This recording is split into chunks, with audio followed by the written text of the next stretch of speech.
Whenever we come up with a recipe that's off the charts good, really easy, and budget friendly, we tend to move it to the top of our must-share recipe list.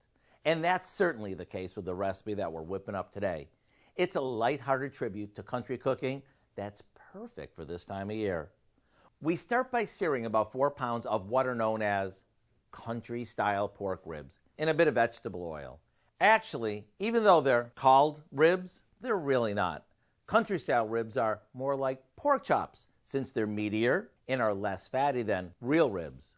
While those finish up, we mix together a bottle of chili sauce, some water, a bit of Worcestershire sauce, a tad of mustard, and some brown sugar. This gets poured over the ribs.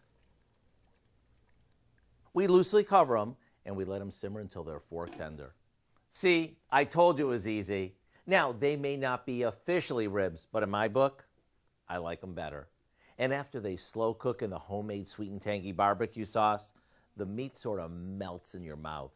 You could even finish these off on the grill if you want.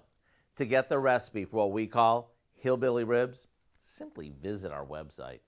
I'm Howard in the Mr. Food Test Kitchen, where today we found a meaty and saucy way for you to say, ooh, it's so good.